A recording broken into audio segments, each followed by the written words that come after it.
Ocean Beach have community to walk around like Santa Cruz just right there?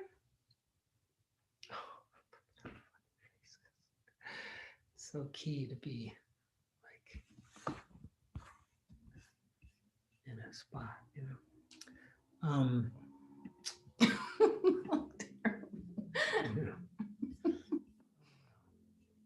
Is this, there's no way to do that? No, you gotta, when it's coming on, you gotta like be ready. But are we on now? Yeah, it's now streaming live. So. We're ready.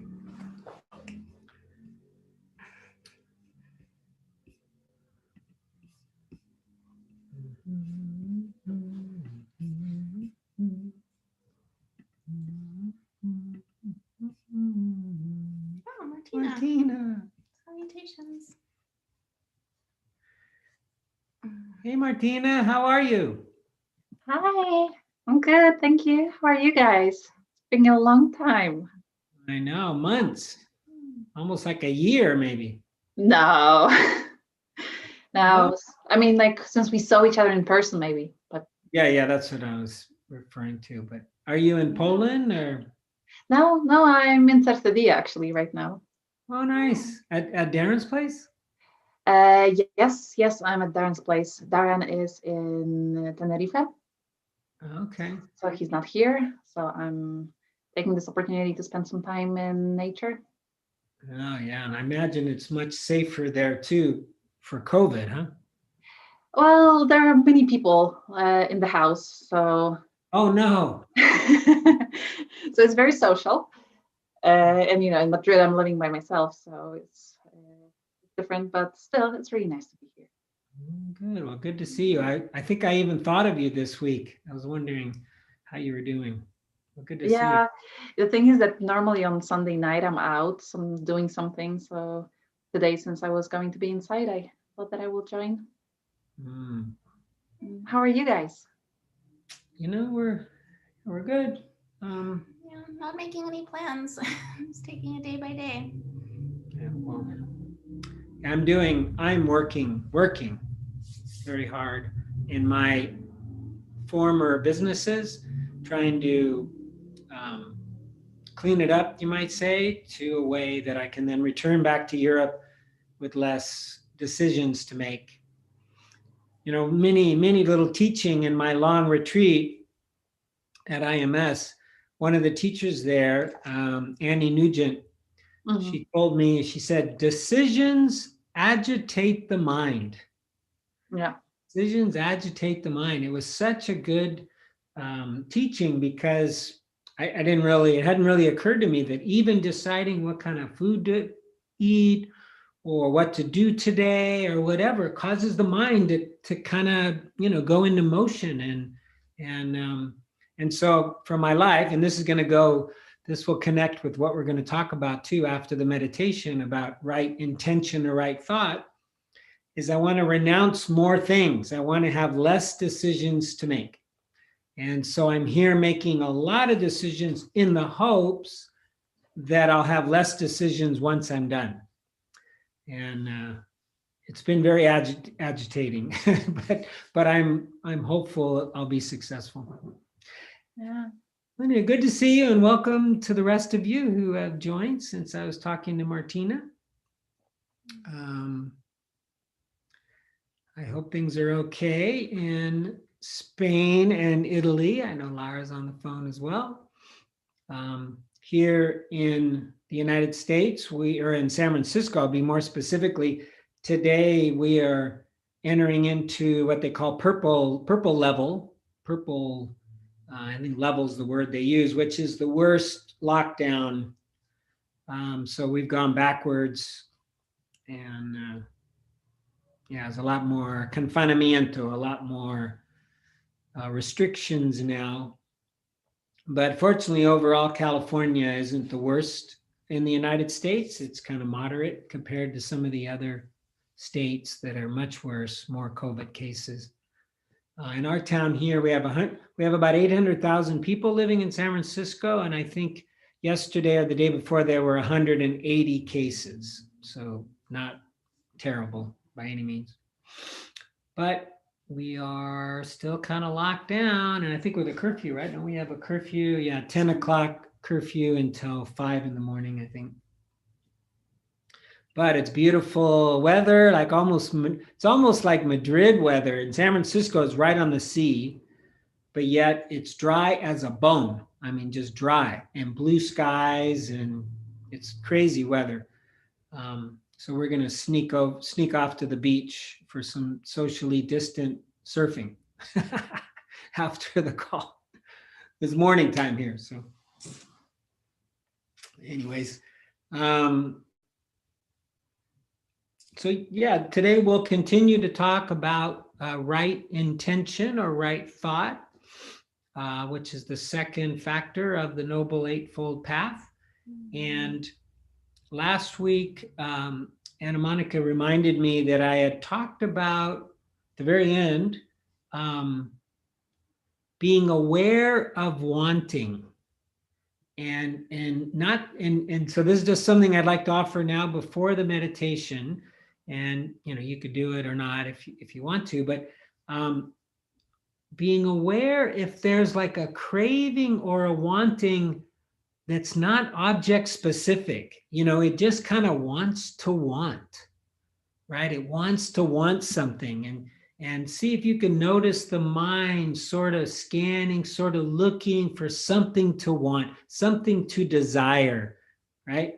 It's an interesting level of awareness to see that kind of craving, that's not very object specific. Just a thought.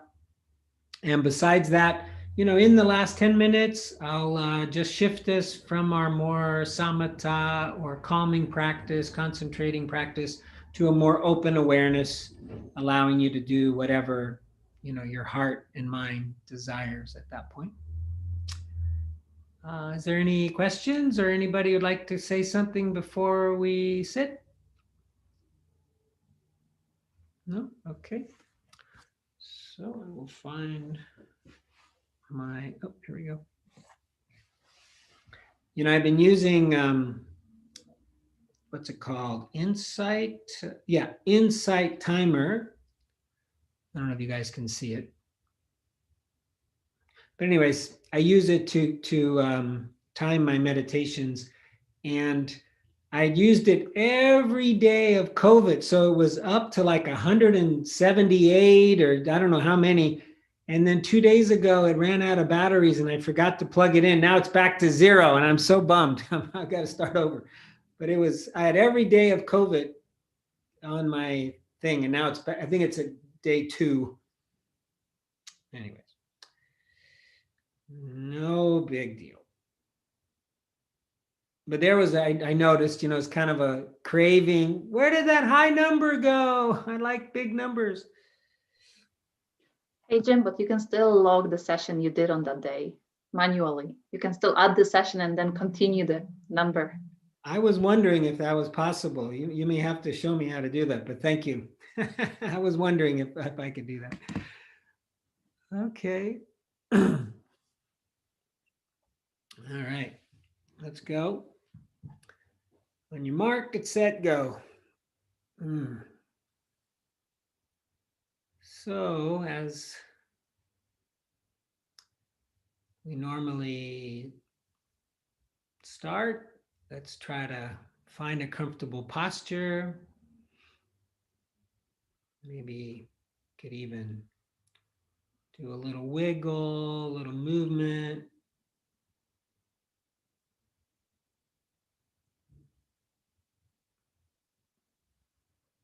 And even with that movement, we in that moment connect with our body. And that's very much the idea of mindfulness meditation, is to be connected to our body, because through our body comes all experience.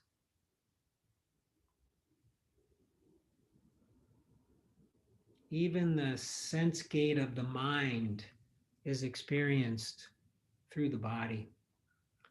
So we really want to have what we often call it embodied presence, an embodied awareness.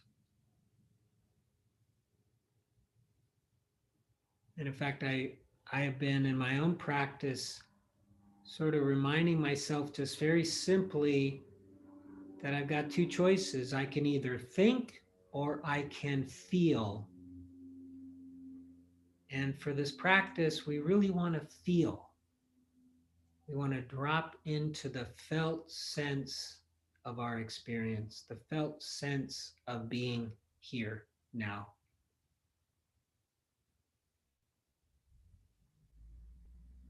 So whatever works for you to create that embodied presence, you could feel the whole posture.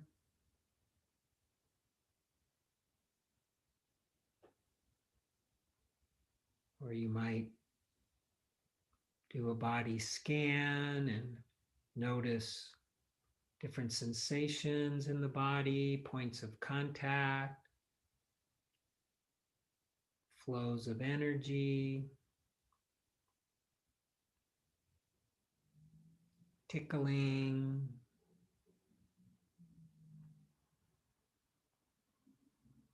You might notice the weight of the body as it's sitting here.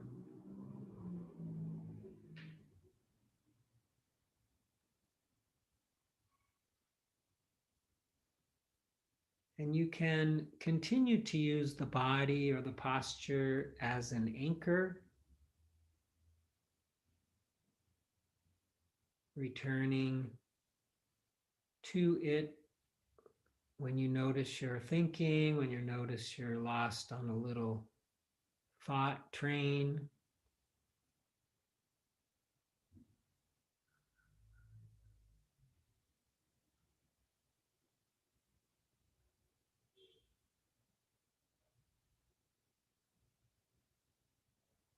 I find when the body is, when the mind is restless, kind of agitated or thinking a lot, a more open awareness using the body as an anchor will often calm down my mind.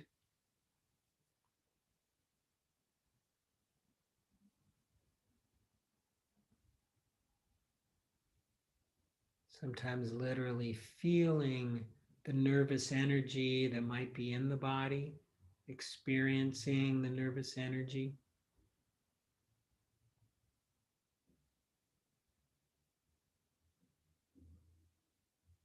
Or, of course, you can use the breath. Probably the most common anchor in this type of meditation is the breath. So finding the breath, feeling the breath, experiencing the breath.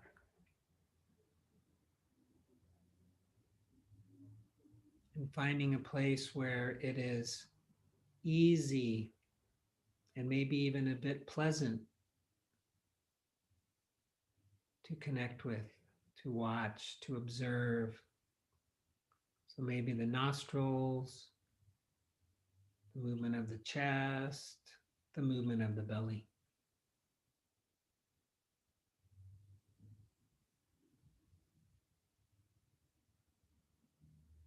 And again, like the body, the breath becomes a home base, an anchor that we can return to again and again when we notice that we're thinking or lost in thought.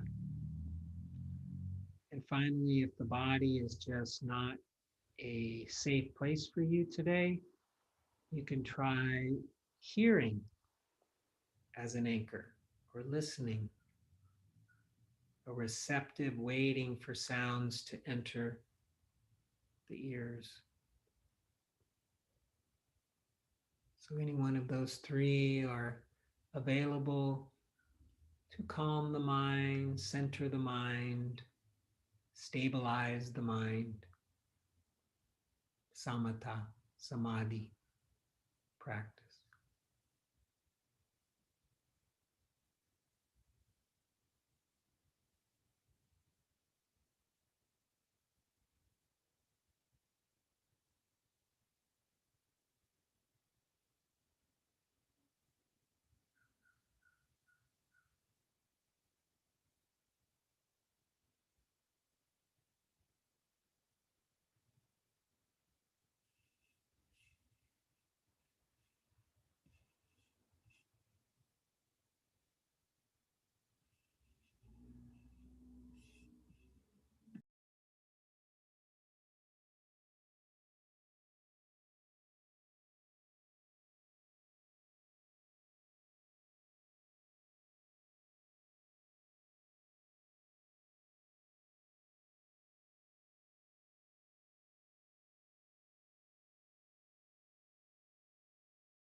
If it's supportive, you can use labels to track your experience. So with the breath, you can say to yourself, breathing in, breathing out, or simply in, out, with thoughts, thinking, then going back to your anchor, returning,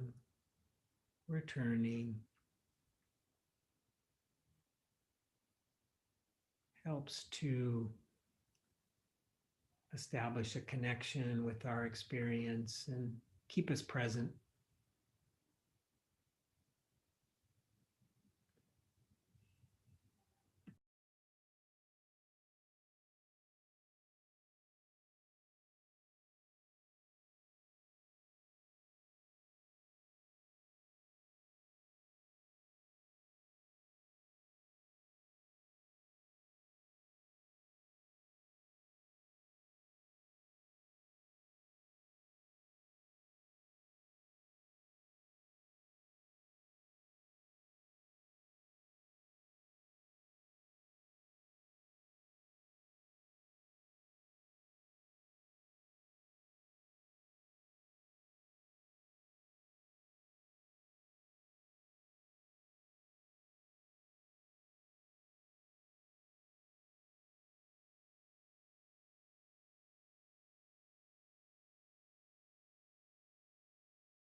So hopefully you're feeling a little more stable, a little more concentrated in the mind. So you could continue to practice the samatha style, calming the mind, centering the mind. Or if you'd like, you can open your awareness, extend your awareness, and practice a form of vipassana, where we notice whatever arises, whatever comes into our awareness most clearly, most obviously. We let that be our anchor or the object of our attention. And then we notice how it came, it stays for a short time or however long, and then passes on, and another thing arises. Noticing the impermanence of these mental phenomena, anicca, phenomena, sankara. So it's watching things come and go, watching the mind, whether it likes something or doesn't like something, tries to grab more or push it away, and not judging, not expecting, just observing. Observing the mind as if it's someone else's mind.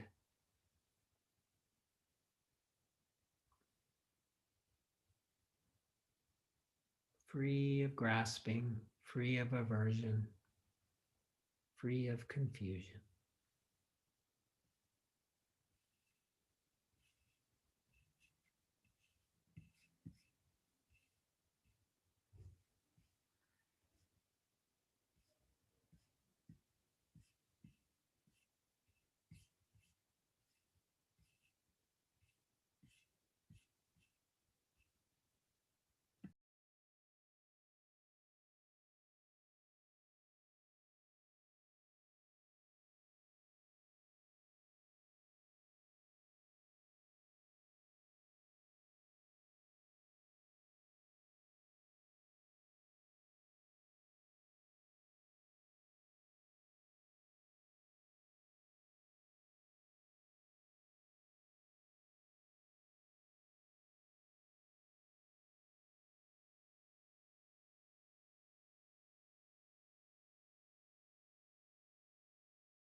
Good.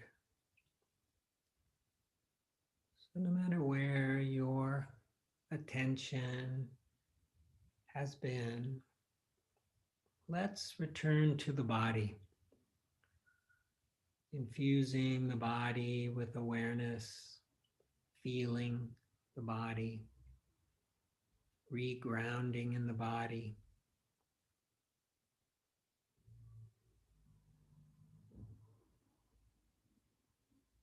And maybe centering your awareness, your attention on the heart center, the heart space in the chest.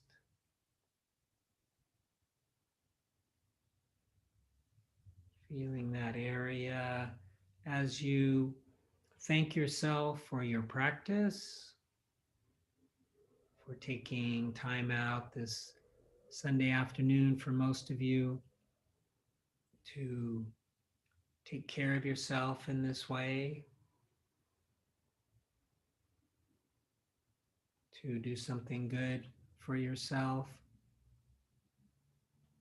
and also reminding yourself that this is not a practice just for our own well-being, but for the well-being of all sentient creatures and our planet as well.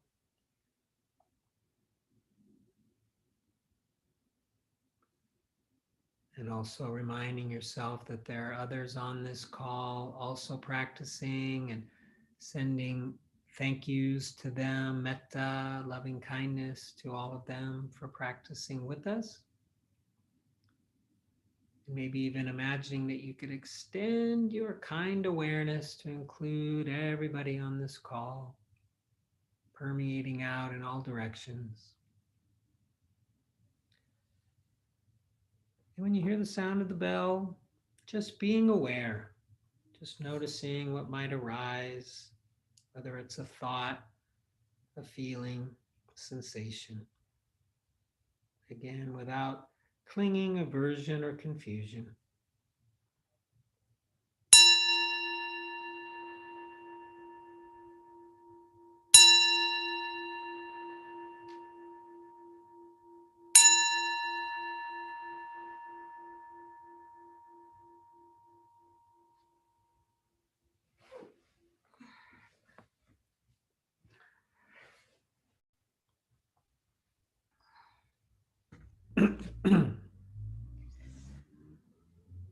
Thank you all very much for practicing with us, helping support our practice, each other's practice.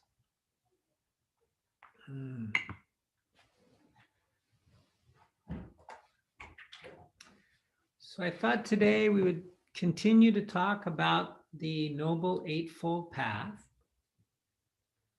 I do want to say one thing up front. I got into a little debate, almost an argument, with a friend of mine here in San Francisco about the very first factor of the Noble Eightfold Path, right view. And I realized he and I had like completely different views of what is right view. And I was like, how is this possible? And he even pointed to Bhikkhu Bodhi's book. We talked a little bit about it last week, and I'm going to talk from it this week. His little gem of a book on the Noble Eightfold Path. I'll see if I can pull up the cover of it, because I highly recommend it. And I bought another version on my tablet, on my Kindle. It was only like €5 or €6. It was very reasonable. So it looks like that. Many of you have probably seen it at Saladana or my house, and there's a wonderful Spanish version of it as well. But so I suggested it to my friend, I guess some years ago or whatever, and he read it and he's like, Bhikkhu Bodhi doesn't say what right view is. And I'm like, well, Yeah, he says what right view is. He's very clear, that it's the law of karma and it's understanding the Four Noble Truths. And he's like, no, that isn't what right view is. Right view is emptiness. And I went away kind of, confused. And then sometimes later, I realized that his understanding is a Mahayana understanding, and that what I normally talk about is a Theravada or early Buddhist understanding based on the Pali texts. And so the reason I'm bringing this up is just in case, you've done your own studying or you have other teachers, other lineages, it's possible this won't comport with exactly what you thought. But this comes from the Pali text, okay? And most of the stuff that we talk about here come from the Pali text. And Bhikkhu Analayo, Bhikkhu Bodhi, Thanissara Bhikkhu, these monks who all are Pali scholars, that's what they're teaching. They're teaching what the Pali texts say. And as we understand, the teachings of the Buddha weren't even written down for like 300 years after his death. So just try to imagine, we say something and maybe somebody, in this case, Ananda, his assistant and cousin, supposedly had a perfect memory and could remember everything the Buddha said over his 45 years of teaching. And then passed it on to other monks who passed it on. And it was all an oral tradition done in verse, done in chanting. And then eventually, I think it was in Sri Lanka, they got together 500 of these monks who had memorized it, and they put it to paper. They put it to word, wrote it down. So who knows, really? I mean, really, what was said and how much could have changed in those 300 years. And we know also, even from the time they were written down coming forward, there were also a lot of commentary, a lot of additions and so forth. So, yeah, it's possible that what I'm telling you may not agree with what you thought or knew or what somebody else might say, or even for those of us who love Thich Nhat Hanh and we love to go to Plum Village or follow that lineage, that is a different lineage.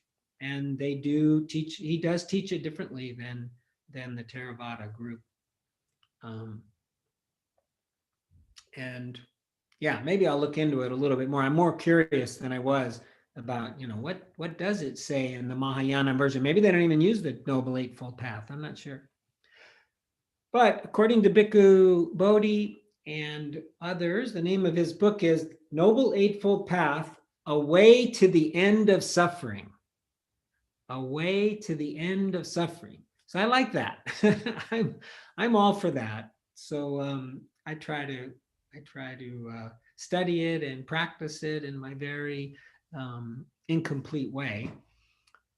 So first, just because this helps me and maybe it'll help you, we'll start off just a quick reminder of what they are. And I'm trying to do share screen, and as usual, I always get lost when I do this. So if I go there, that's funny face. So do you guys all see the Noble Eightfold Path? Do you see that? Okay. So real quick, because I know most of you were on the call last week, not everybody, but so I could, I won't spend as much time, but here's our Noble Eightfold Path.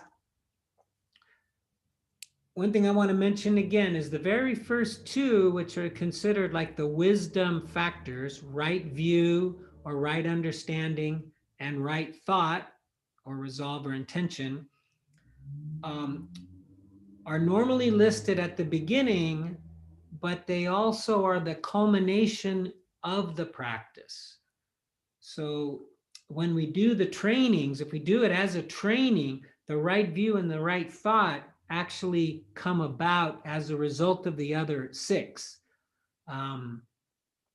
And it also reinforces the idea that this isn't really a path with a beginning and an end. It's almost more of like a circle, because we keep doing it. We keep going around and around and around and deepening each one of these in our lives, in our understanding, our actions, and our practice. So real quickly, right view and right thought, that's what we have been doing so far, and we'll continue a little bit with right thought and then touch on right speech, which is the first of the sila or ethical factors: right speech, right action, right livelihood. And then the final three are the samadhi, practice factors of right effort, right mindfulness, which we talk about a lot and you probably hear about a lot. And then the final one, right concentration. So if I now go here, you can all see right thought, right? Do you see how I changed the page? Give me a thumbs up. Okay. So we did kind of go over, these are just some brief notes that I had written down, but I just want to quickly go over. So right thought is, I love this. It is because the reason it is where it is, the second factor, is because thought precedes our action, right? Before we say something, before we write something down, before we take an action, and of course, before we engage in livelihood, our job, or whatever it is, there's thought. And the Buddha was very insightful in this way. It's like, don't just go to the action. It's almost like weeding your garden, where you just cut off the top of the weeds and you don't actually get the roots. You know, in order to really eradicate your garden of, you know, these unwanted plants, they're probably not evil in any way, but we have a garden. We don't want what we call weeds. So we want to get the roots. Well, that's the thought, right? Are the roots. They're underneath our actions. So we really need to understand how they play into our lives. And so the three characteristics, you might say, of right thought, once again, are renunciation. So renouncing or letting go. Another way of maybe saying that is letting go. Second one, freedom from ill will and harmlessness. Okay? And each one of these, so this is what's considered right thought or right intention, when we have renunciation or letting go in our hearts, when we have freedom from ill will, and we have harmlessness in our hearts. This is what we want to cultivate, our heart and our mind, our chitta. And so what I found in the Bhikkhu Bodhi book, and I'm going to go to it here in a minute, is that the Buddha offered specific practices for us to do this. Now with renunciation, it's quite clear that we want to let go. And you could say generosity, dana, right? Like, so we have sala dana. That dana word in Pali means like giving or generosity. And so this is something that can offset greed, desire, right? This renunciation, this letting go. So for instance, you know, and I'm not trying to blow my horn or anything, but so it's like saladana is a renunciation practice for me. I'm a real estate guy. This is my business, right? I over the many years, decades, I built up real estate that I rent and I get money, right? And so as saladana, I've renounced any rent, any money. I do not want any money. I renounce it, free. And this is an example, a kind of gross example, but of this practice, right?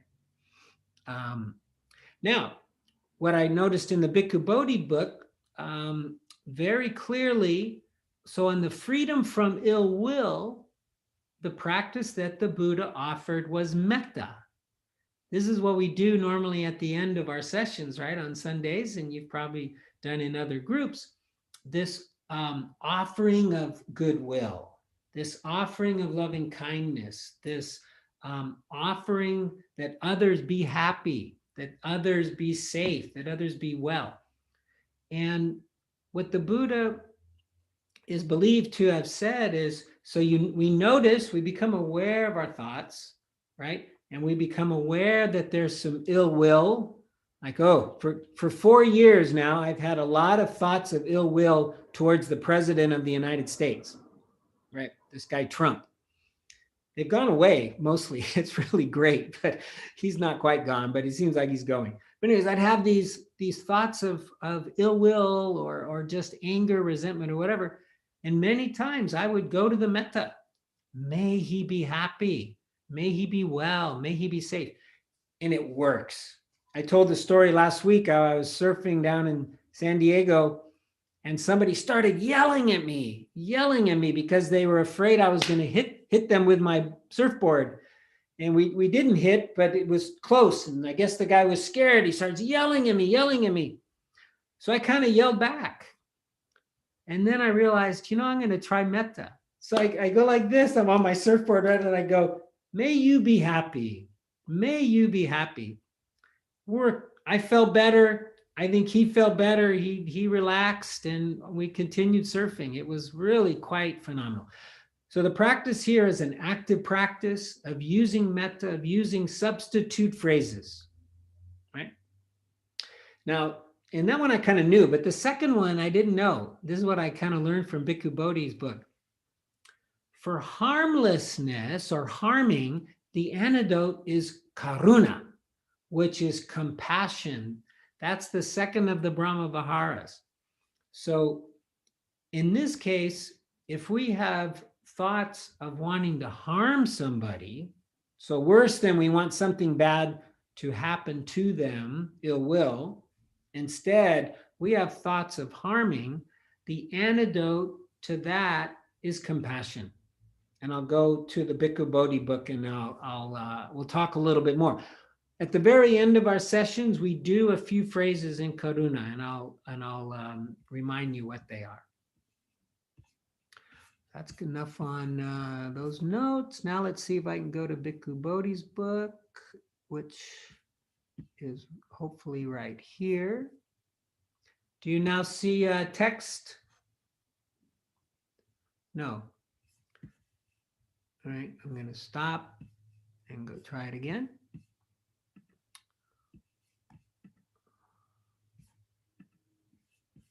How about now? Do you see a textbook now? Okay.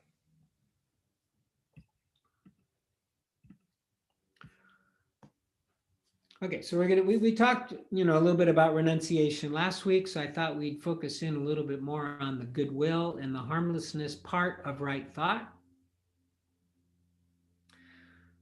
So Bhikkhu Bodhi, he does a deep analysis really of this. I've tried to highlight it.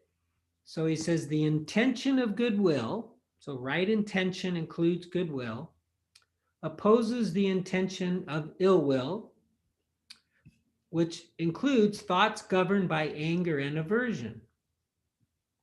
Uh-oh. Let's see, I'm going to push you a little more over here. Oh, hard to find. Oh, there we go. So he writes that in the case of desire, there are two ineffective, not very good ways of handling ill will. One is to yield to it, which means maybe we get mad. So like when I was on that surfboard and the guy was yelling at me, I started yelling back. And in a way it felt good, right? I kind of felt sort of powerful. I felt like I was taking care of myself. I was putting out this ill will through my anger and my aversion to what he was saying, rather than just saying, hey, dude, I'm sorry. I hope you're okay. I started off with, don't tell me what to do. Don't tell me how to surf. I've been surfing for a long time type of thing. So this is the first ineffective way. It maybe feels kind of good in the moment, but then you realize, this really doesn't feel that good. Like he writes here, he says, it helps drives the anger out of one's system, one thinks, right? It's like I'm discharging it, I'm getting it out in the system. But in the end, it just creates more resentment, more aversion, more anger, right? It might even go to retaliation or, like maybe next time I will hit him or something. It's not helpful. And then the second one is to just stuff it. Some people might experience that where they just take their anger, their resentment, their aversion, and they just stuff it into their system and they try to ignore it's not there. This also is an ineffective way to deal with our anger and our aversion, to deal with our ill will.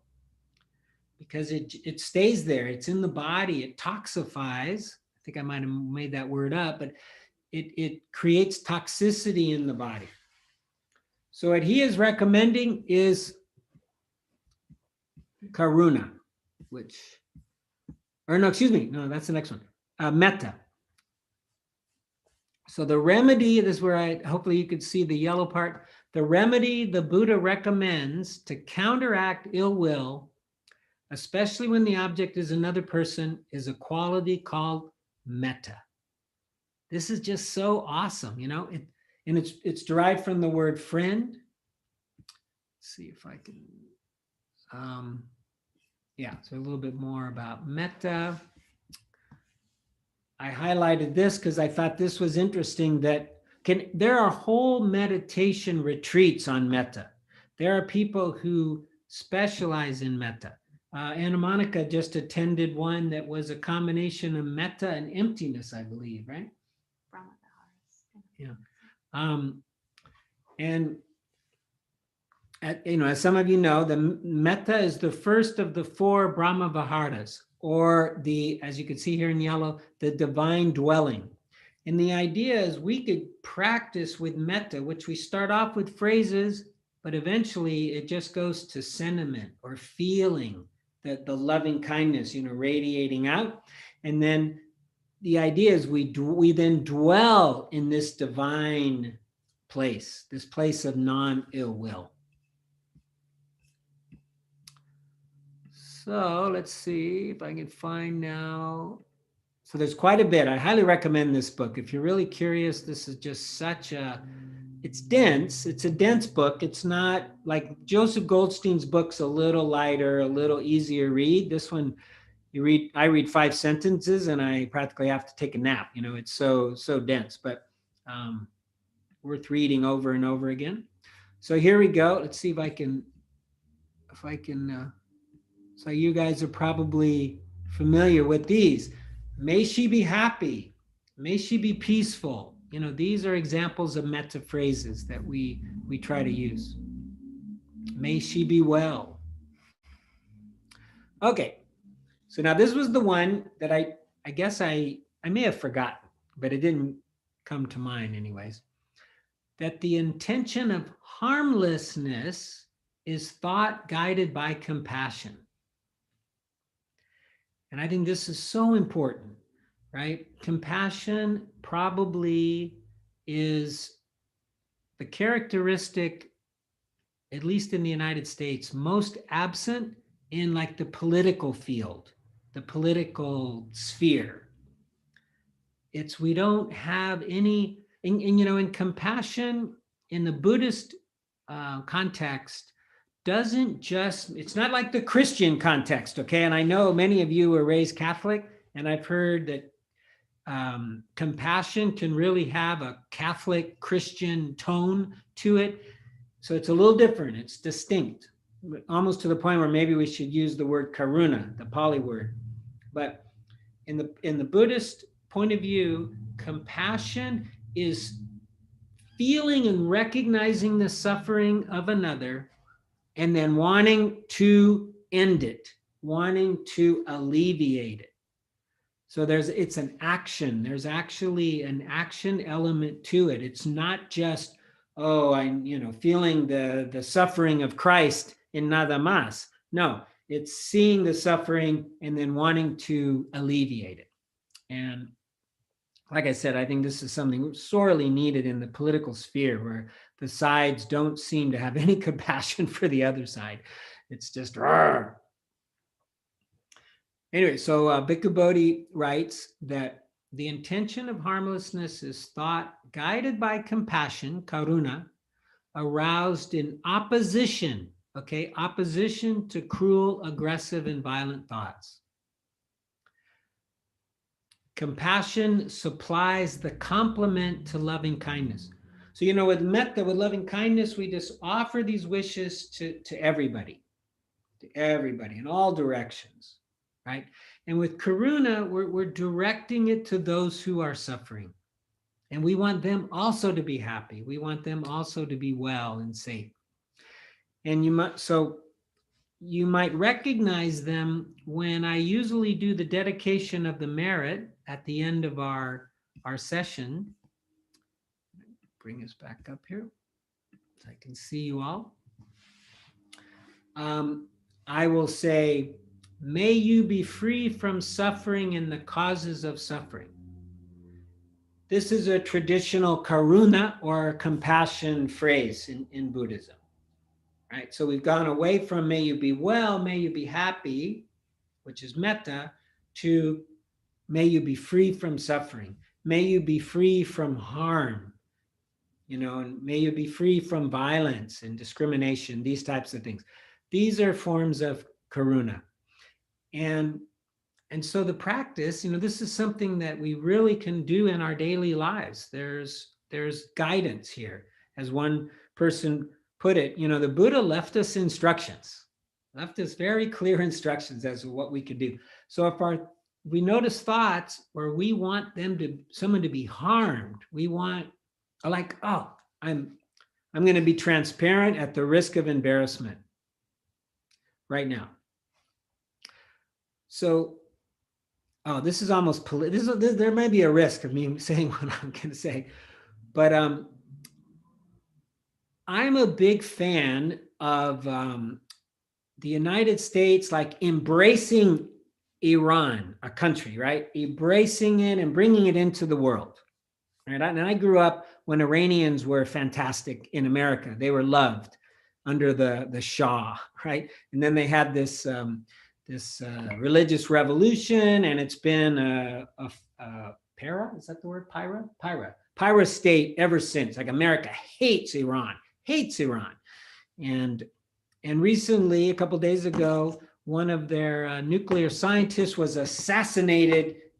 You know, people shot him up like gangsters. Bah, bah, bah, bah, bah. And they think that Iran did it with the United States' approval.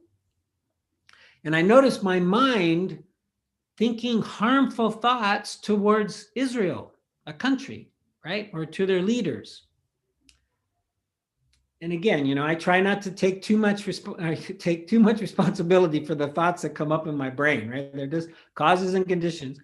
But I noticed that and I'm like, oh my God, you don't want to have these thoughts.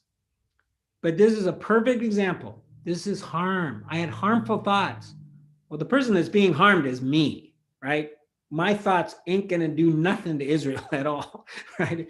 But it's going to create this toxicity in my body, in this irritation, in this agitation. You know, and it was during my meditation when I'm trying to do samatha and calm my mind, and instead I had these harming, toxic thoughts. So the antidote that the Buddha suggested was karuna. Okay, so it would be something like, Israel, may you be free from suffering. May you be free from harm, right? May you be free from discrimination, you know, from anti-Semitism, really, right? And these type of phrases, they're just like medicine. They're just healing. They work like that. They're so phenomenal. Yeah, so that time we got, yeah. So that's the end of what I'm going to say about right thought and right intention. Trying to drive home a little bit more, especially for those two. And please, it's so important to have compassion towards ourselves sometimes, a lot of times, right? Or to have, you know, to send metta towards ourselves, because these thoughts may come up, and not to identify with them, right? This is so important in Buddhism, not to believe that we are our thoughts or that our thoughts say anything about ourselves. You know, the fact that my mind had these harming thoughts towards Israel doesn't make me a bad person. It just means I have a crazy mind that does its own thing. And to have compassion for that mind. But so we have tools. We have karuna, may you be free from suffering. We have metta, may you be happy, that we can immediately use whenever we find those toxic, wrong view, wrong thoughts arise. So let's see, we've got 8 minutes. Real quickly, so next week we are going to go to right speech, okay? And I'm just going to show you real quickly the 4 types of right speech to just sort of plant a seed. So let's see and again, I'm going to pull this off of Bhikkhu Bodhi's book. Oop, too fast. There we go. Oh, it's actually the next page, I believe.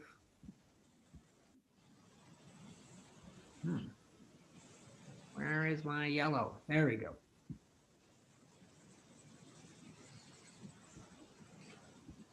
Okay, are you guys able to see the text again? Okay, good. Okay, so this is where we're going to go next week. And I tell you, right speech, oof. As Anna Monica can attest, this is probably the hardest one for me. It is the hardest one. Man, it's like my mouth is worse than my brain in terms of saying stuff that would not fall under right speech. But here are the 4 as we think the Buddha taught and as we understand it. So there's 4 components. False speech or lying, right? Which can also could even mean omitting to say something, right? False speech, slanderous speech, saying something bad about another person. Harsh speech. Now, this is interesting. This is the one where I really get into trouble with Anna Monica. It's like just the way we speak. If it's mean, harsh, not friendly, not nice, I think there's even words in there where we want to have and I don't have this, but a gentle voice where we want to speak sweetly and nicely and stuff like that, right? And then the final one, which is probably going to be hard for some Spaniards, as I understand, is this idle chatter, which includes gossip, right? So this also is not considered right speech when we're just gossiping. This person, my neighbor did this, and did you know that? And, and then their cousin or whatever, that is not considered right speech. So yeah, this is a good one. And I know Nacho's on the call. In fact, I'll stop this now. This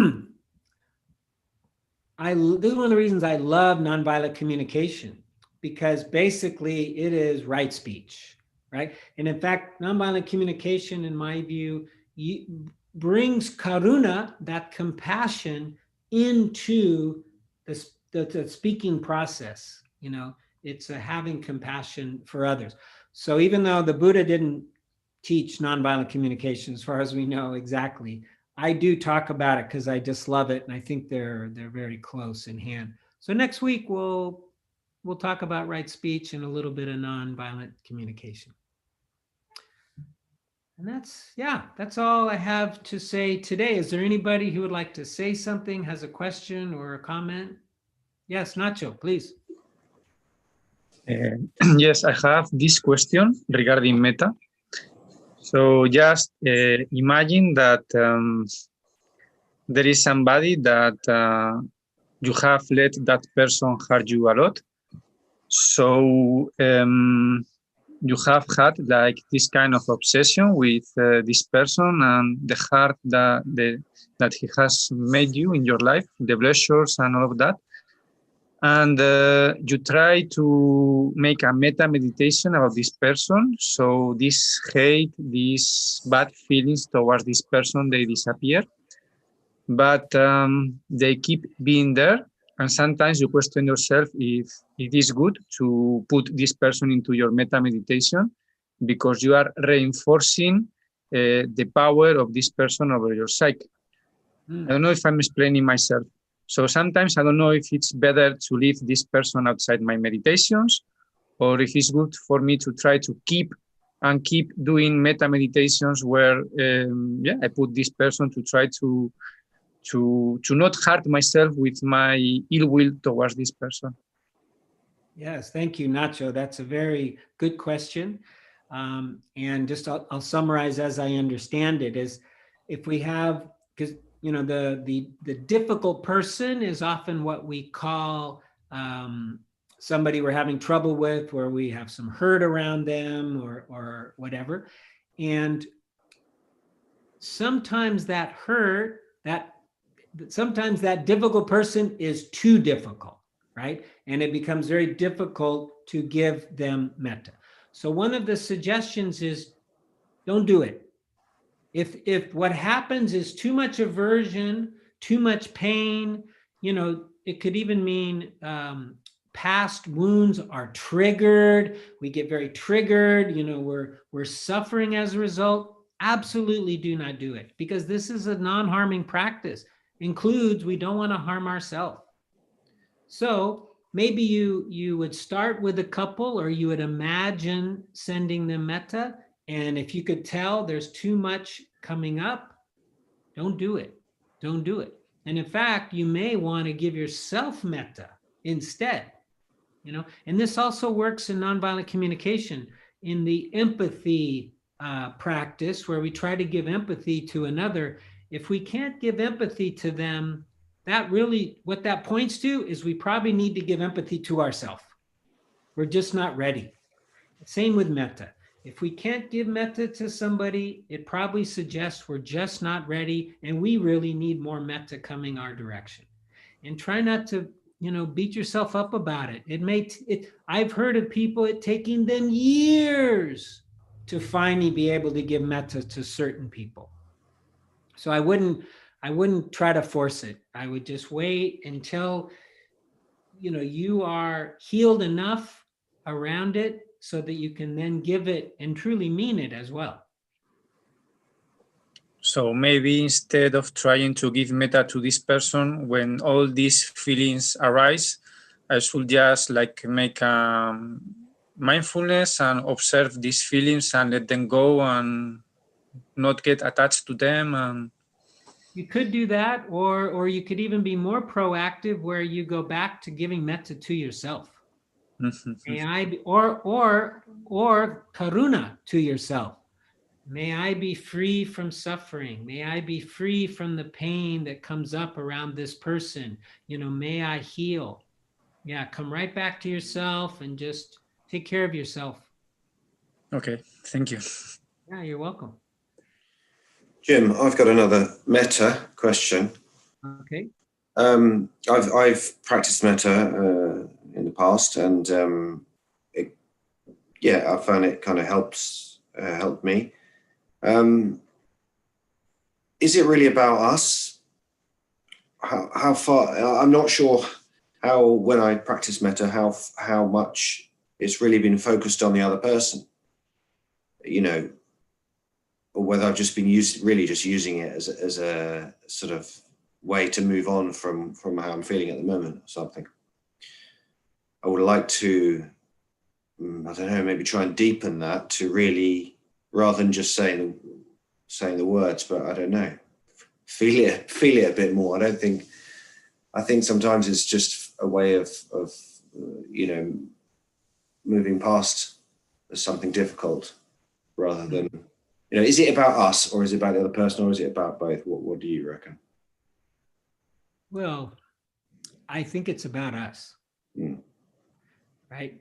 And I think as a result of this practice, though, it could also affect them and our relationship with them, especially our relationship which if our relationship improves, that is also going to contribute to their well-being. But it really is, this is a personal practice. This is about taking care of ourselves and healing ourselves and counteracting, these wrong views, these wrong thoughts that we talked about.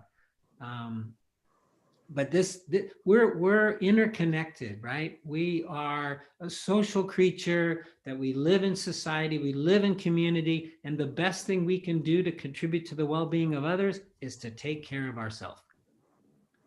Now, in terms of that feeling thing, I also struggle a little bit with that, but it can come and it will come, the feeling of really wanting that goodwill for another or for ourselves. And we cultivate that by feeling it. Remember, with mindfulness, mindfulness is the one beautiful mental quality that has the ability to enhance positive mental states and to decrease negative mental states. So we use our mindfulness, we feel that feeling, and over time, it will grow. It will grow. And we could even infuse our whole being with the feeling of metta. Interesting. Thank you. Yeah, you're welcome. So we've kind of gone even over our time when I usually try to end. So maybe we'll do a quick metta practice. Is that okay? And I'll dedicate the merit. Okay. So let's, next week we'll maybe play a song. Okay, so again, finding a comfortable posture. Well, maybe taking a deep breath just after all that talking.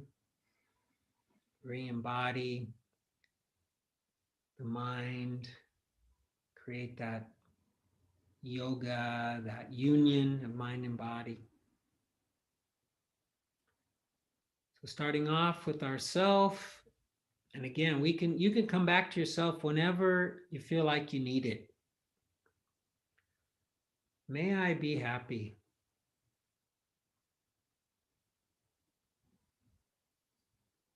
May I be well.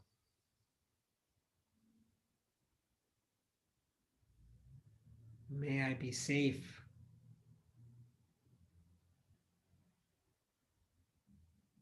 May I live with ease.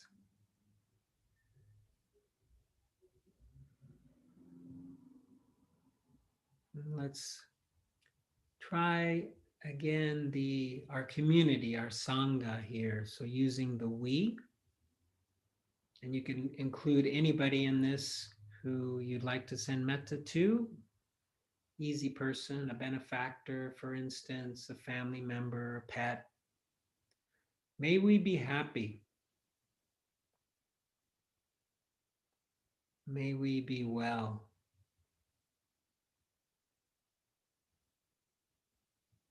May we be safe.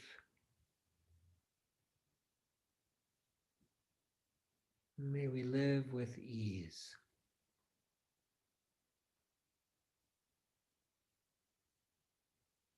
And so now a difficult person, but again, don't go for an 8 or a 9 or a 10 on a scale of 10. Maybe just a 2 or a 1. Somebody who maybe said something kind of hurt your feelings. There's a small resentment. Somebody didn't call when they said they would. Something like that. May he be happy.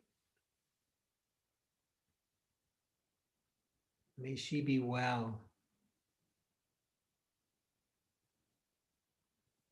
May he be safe.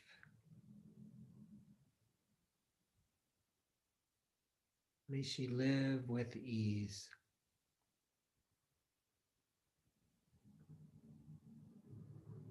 And finally, all beings in all directions without exception, just imagine radiating out metta. May all beings be happy. May all beings be well. May all beings be safe. May all beings live with ease.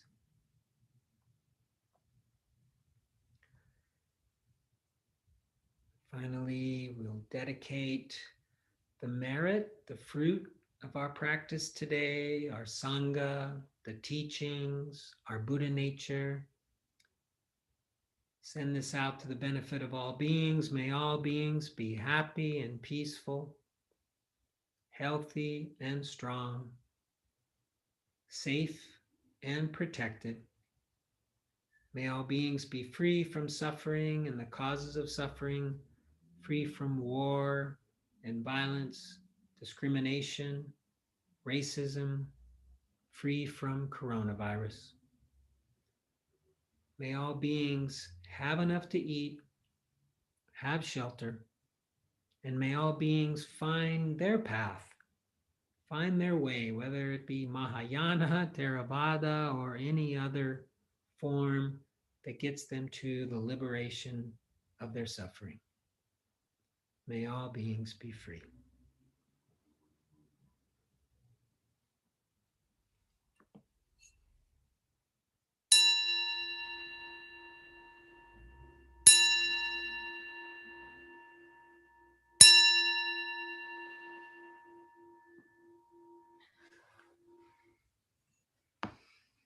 And thank you all very much.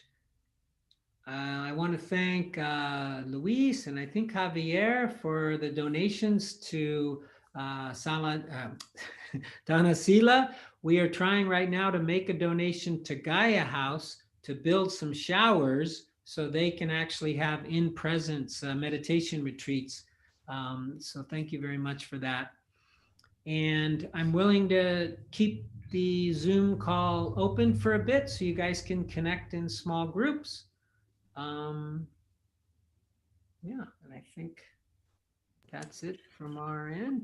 Feel free to say hi to everybody if you want to as well. I'm going to say hi. I hope everyone has a good week, and I'm going to drop off the call now because my son's waiting to get into this room. He's opening the door. So Robert. I just hope everyone has a really good week, and I look forward to seeing you next time. And thank you, Jim, and hi, Anna Monica. Bye-bye. Okay, Thank you. Guys, bye. All right. Thank you. Have a good week. I have to go too. Okay, Damien. Take Good care. to see you again. Take And care. you. Adios, India. I have to go as well, but before I wanted to thank you for making it so real. Your sharings make it easier to relate to. The Dharma talks are beautiful, of course, but then it's a lot easier when we share, the real stuff, and also those that share that are part of the Sangha that share. Yeah, very brave. I appreciate it. Thank you, Lara. Take care. Bye. Okay. Thank you. Adios. Okay, so let's see 3. We got a couple more. Oh, let's just wait. Maybe it's going to shrink to just one. So I'll create one breakout room.